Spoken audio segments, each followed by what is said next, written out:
Years combined service, active reserve and inactive reserve.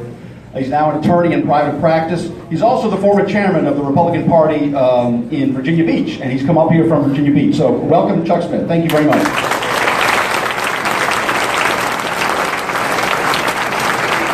Good morning, Americans. Good morning, Virginians. How many of you want to get rid of Mark Herring? All right.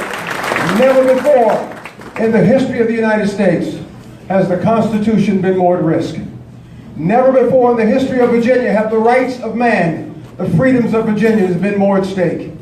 We can't entrust that to someone of lesser experience.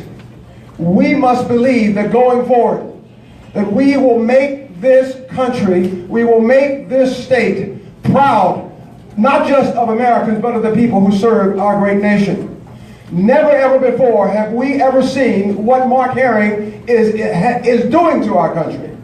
You will look back from years back and you'll look back and you'll say to yourself, I wish Chuck Smith had been elected.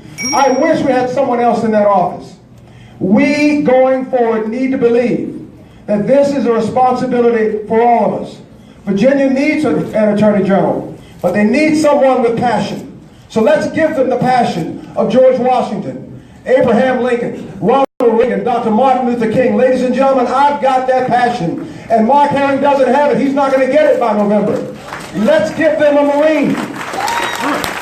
Someone who enlisted in the Marine Corps in 1970 at the height of the Vietnam War as an 0311 ground pounder. Mothers and fathers crying, bending to their knees, saying, please God, please government, don't take my son, don't draft my son. Sons going down south to Mexico, sons going up north to Canada, sons going across to Europe. Not me. Chuck Smith went straight into Paris Island. That's the type of courage we need. That's the type of courage that will get us to where we need to be. Let's give them a Navy JAG commander who retired after 26 years of military service, active, inactive, and reserve, representing officers, commands, enlisted, serving as a prosecutor, a special assistant United States attorney, and command services attorney. Ladies and gentlemen, that's experience. Mark Herring doesn't have that, and he's not going to get that by November. Let's give them someone who is the former chairman of the largest Republican Party city committee in Virginia, who, while I was chairman, our committee held every single of the 7 seats, including the congressional seats. That's leadership. Mark Herring doesn't have that. He's not going to get that by November. Let's give them someone who's practiced law for so long that it's been 37 years, longer than anybody and everybody who entered this race for Attorney General this cycle combined, put together. But not only that, longer than anyone who has ever run for Attorney General in the 500-year history of Virginia. That's experience. Mark Herring doesn't have that, and he's not going to get that by November. Let's give them someone who speaks fluent Spanish, the language of the second largest minority in Virginia, to win votes for our candidates and win votes for our Republican faith. Mark Herring doesn't have that. He's not going to get it by November. Let's give them someone who is an immigration lawyer practicing legal immigration law, who says to each and every one of his clients, you cross our northern and southern border and violate our law, at best you belong in a courtroom rather than a classroom, running up and down our streets or hanging out in sanctuary cities. Someone who knows that if you come to these United States across the Atlantic or the Pacific Ocean, even that right is secondary to the right of Virginians to be safe in their homes, their property, and their schools.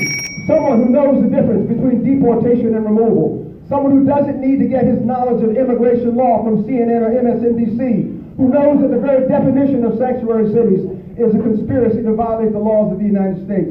But ladies and gentlemen, let's give them someone born on the 4th of July. Because I'm telling you right now, Mark Herring doesn't have that. And unless he's extremely lucky and born again, he will not have that in November. We need to get this country straight. Someone to stand up for our children, their values, their schools, their privacy.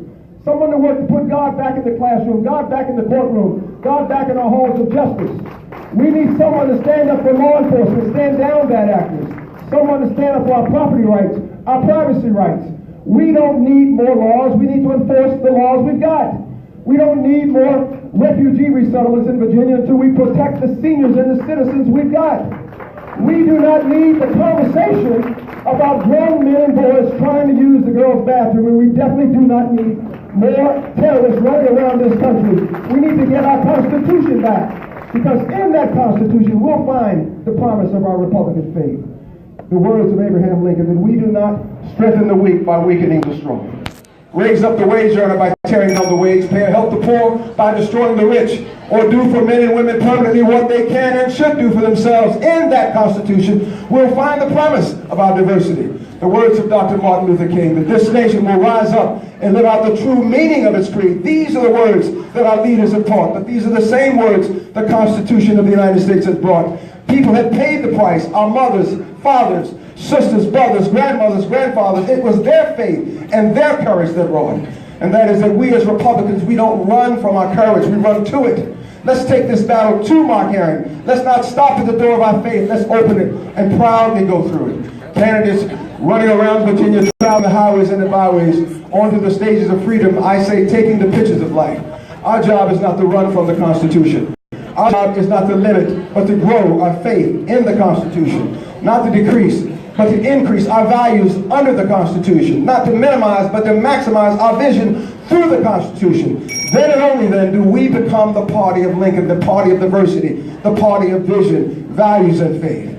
For once, I'd like to hear an Attorney General say, this is our land, land that we love. Not only that, this is our country, land of our birth. This is our country, grandest on earth. I, Chuck Smith, candidate for Attorney General, pledge thee my allegiance in the words of Francis Scott Key. Oh, say can you see? And then Dr. Martin Luther King, mine eyes have seen the glory of the coming of the Lord. Ladies and gentlemen, this is who we are. This is who we've been. We should go forward and be proud to make Virginia proud of us. And we can do this. And we can do this if we put courage and character and faith and integrity ahead of friendship, neighborship, and anything that doesn't give us victory in November. My name is Chuck Smith. God bless you all. God save the Commonwealth. Thank you so much. Thank you very much.